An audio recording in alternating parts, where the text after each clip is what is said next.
Hi, it's Dave Oates, Head Researcher at FinderMonkey.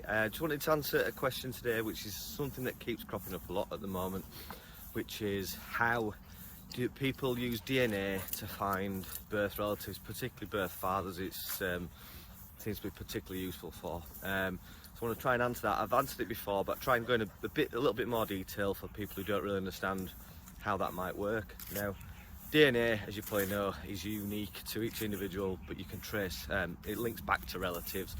So what a lot of people are doing now is having family history DNA tests. So that's initially a DNA test that helps you understand where in the world your DNA comes from historically, what parts of the world your DNA originates in, where your ancestors may have come from. But what it's also doing is at the same time it will link you to other people who've had the same DNA test done, and it will give you an idea of how closely related you might be to any of those people. So typically you will find it will be related in cousins. So it will tell you are a first, second, third, fourth, fifth, sixth cousin, something like that, or depends on the system, depends on the website that you use to have the DNA test done. Will give you a different sort of degree of accuracy of how closely related you are. But the key thing is it will relate you to people who've had the same DNA test done that are related to you. Now, if you're looking for a birth father and you know who your birth mum is, then it's really helpful if you have a DNA test done, then to have it also have somebody else within your family have the same test done. So a birth mother, for instance, if you can get them to have the same test done, because what that enables you to do is immediately disregard any shared matches. So anyone who you both share DNA with means there must be a maternal relative. If there's people who your mother doesn't share DNA with, but you have a connection to that person, then you know it's got to be on the paternal side. So the other thing to mention as well is it doesn't have to be a birth mum. It could be if you've got any half siblings or just somebody else on your birth mum's side of the family that would hopefully, sort of help you differentiate between the two. It's really helpful to be able to do that, because immediately you can rule out around 50% of the possible matches that come up.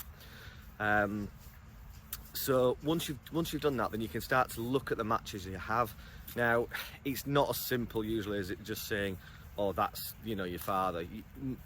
Websites such as Ancestry will tell you if your cousin match and how closely related. As I've said, it will, if you have a parent on there, it does say parent or child as the relationship, so it is that accurate when the relationship's that close. But obviously you'd be very lucky to find that the father that you're looking for has had a DNA test done.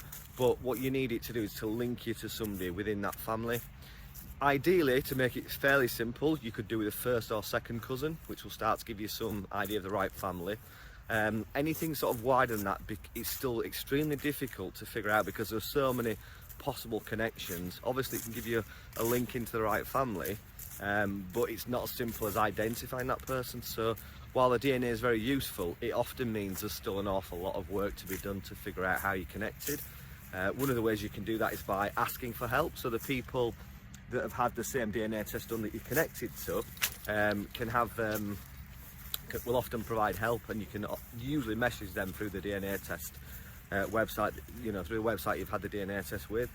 But sometimes you do find that people have these DNA tests done and then perhaps don't log on to that website anymore. It might have been a present, it's not something that they're actively looking at, and so you might not always get a response. But that's one way to do it.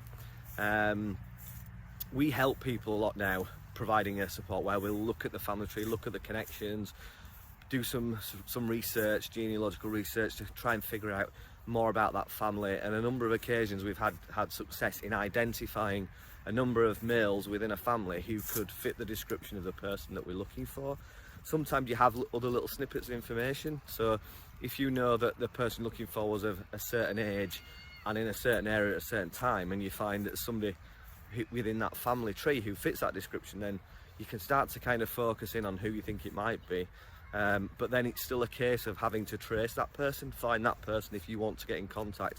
And ultimately, often the only way you will get the definitive answer of who the right person is through contact with the person themselves, and hopefully they would acknowledge who they were, or through a close relative of theirs who would also help you establish if it is the right person or not.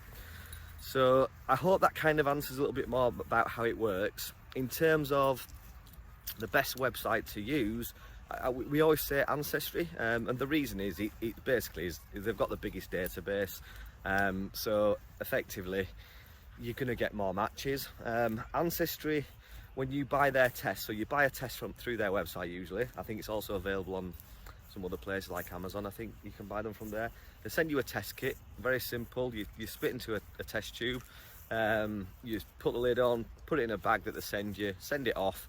You register your DNA testing kit, so you have to have an Ancestry log on, an Ancestry account. It's free to set up an Ancestry account, although if you want to search a lot of records on Ancestry, you do need a membership, which is relatively inexpensive if it's something that you're really trying to do to get help with. The other thing to mention about Ancestry as well is when you're using it, if you're trying to message people through the website, you do have to have a subscription to do it. Otherwise, it will let you send a message, but actually it doesn't send it, so the person never gets that message. So it's important to be aware of that, because I don't think it's always so obvious. The other thing, just to go back to the point I was making before, using Ancestry, the reason we use it is because it's the largest database of these DNA tests, but there are many other useful websites.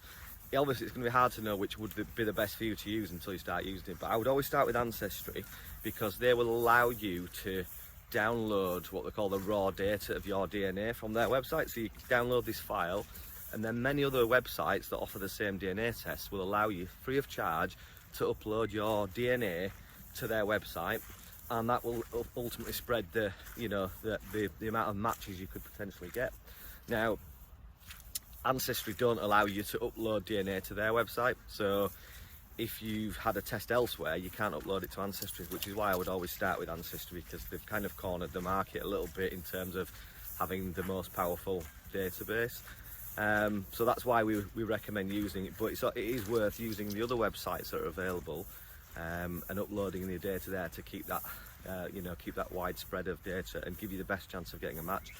The other thing that's important to say is it doesn't work for everybody straight away, but I've known a number of people who've had a test done, and 6 months, a year later, they've got the match that has made all the difference that's come up, and managed to get the answers that they've been looking for. So I do hope that gives you a bit more of an explanation of how this DNA stuff is working. But if you do have any questions, please post them in the comments below, or send us an email or a message. I'd be more than happy to try and give further explanation. But I do hope this video's helped those who don't quite understand it understand a little bit more. Hope I've explained it clearly. But thanks for watching.